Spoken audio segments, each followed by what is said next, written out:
All right, well, we're back and we have planted an orchard.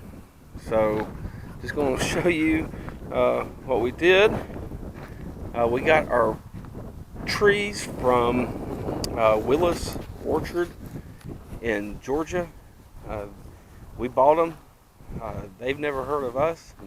To be honest, we had never heard of them. We just looked online and was looking for the exact types of trees that will grow in our northern climate here, and we found a good southern company that sells Yankee trees, so we bought them, and now we planted them. So what we have is we have quite a few. We ended up with 11 plants. We got 10 trees and uh, one grapevine. So uh, we went and got. We had some excuse me, we had some chicken wire here that we made into cages because we have so many deer here that I'm just trying to protect them here. This is the closest one to the house. It's over here right by the garden. And this is a Santa Rosa plum tree. So they are self-fertilizing, so we just had to have one. Got that planted. Of course, all the digging was done courtesy of Bertha. That made life so much easier. Refilling the holes was courtesy of Hans. That wasn't as enjoyable.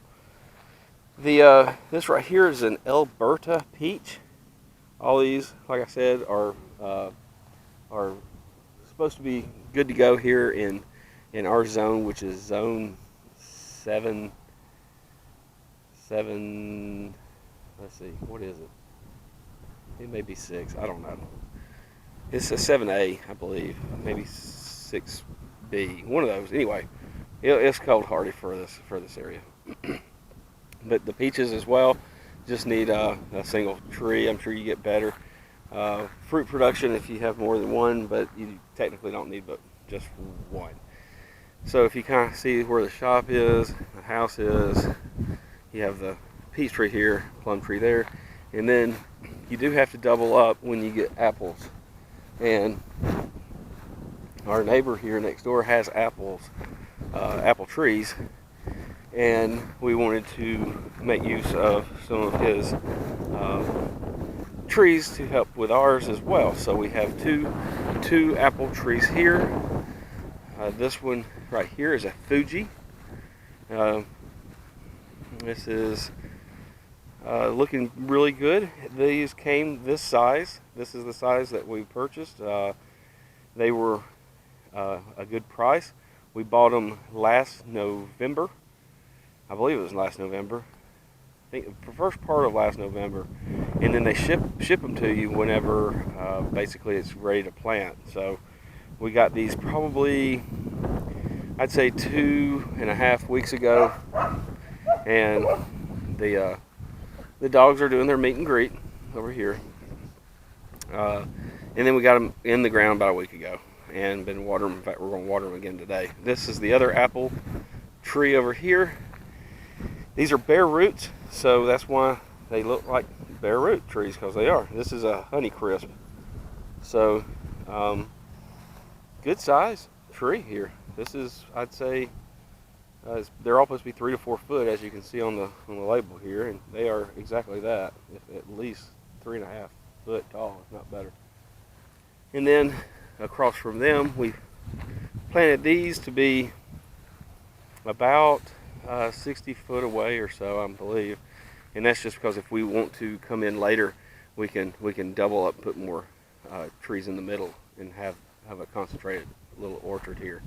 But these are the cherries, and so right here coming up, this is a Rainier cherry, and it is gorgeous. I mean, that is really, really nice. And I'd say it's closer to the 4 foot mark. And then this one here is our other cherry. Not looking quite as stellar, but it's got little green things on, green buds and leaves. And this is a bean cherry. So we have the 4, and then right across here it's called a blueberry grape, and so I'm pretty excited about it. I kind of messed up on this. I planted it after we got these 4x4 posts and planted or dug them down over 2.5 foot deep, and then you're supposed to run this wire 3 foot and then another one at 5.5 foot. And uh, I got this from a person on YouTube, and you can always trust everything on YouTube, right? Well, they said you didn't really have to concrete the post in. Well, that's not true, because I am extremely strong, at least as strong as Badger. And when I went to tighten this wire, just my brute strength alone caused these posts to start coming towards each other. So I'm going to have to redo this with concrete, like I thought I would have to, but YouTube told me not. Don't believe it. All right, so I have to get Bertha back out here, redig that up, put concrete like I should have the first time, and get these posts right. And then I've already got everything drilled out for the top 5.5 foot, and then through just more brute strength, tighten this wire to where it's string tight. So that's the blueberry grape. Never heard of it. It seemed like a good idea at the time, and so that's what I got. If you look, I'm walking away from the house down back into this pasture here, and if you'll look here, you'll see these two with the flags here. Those are English walnuts. So that's just the type and name. There's no fancy formal name to them, just the fact that they're English walnuts.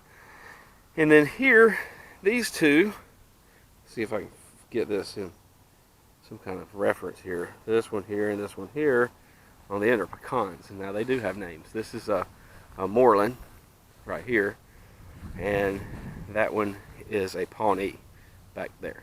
So we did a lot of research on how far to space them. Everybody seems to have a different opinion. I'm sure we did it wrong, but we're doing the best we can. So we paced them out. We kind of took an average of 18 different websites and came up with what we thought would be more appropriate. And so that's why these are kind of off-centered here, like that. And then these English walnuts are kind of more of a straighter line than that. And these get gigantic. Supposedly these things get 100 foot tall and 60 foot wide. They're one day, probably after I'm dead and gone, somebody will enjoy some pecans and some walnuts. I believe these take the pecans. These take the Pawnee is supposed to be an early producer, and that was the driving force for getting that. And I believe it is closer to the 9 years before they start putting on nuts. And then this Moreland is basically just a pollinator for the Pawnee. And I kind of wish I'd gotten desirable pecan, but either they didn't have it at Willis or I thought of it later. I don't know. But you got this Moreland there, which their nuts are supposed to be really delicious too, but nothing as good supposedly as the Pawnee. And that's where we are with this. We have, like I said, we have the 10 trees, and we have the one blueberry grape. That just sounds delicious. There's a way you can take this one. I just got this one grape, but you see this 32-foot line, because there's a way you can propagate one plant and get more out of it. So that was the ultimate goal, was to take and just have the one. It's the first one in 8 foot, and then there's another 8 foot and another 8 foot to this post, so I could have 3. So that's the intentions with that. If it grows, if it does well, and the meet and greet here. Hey, come on. They do that all the time. It drives me crazy, but they wag their tails when they do it, and they seem to enjoy it, but it sure sounds like somebody's dying. Anyway, blueberry grape here, concrete to come. that's pretty much it. So that's the orchard. Like I said, we just planted it, but we ordered it in November. It is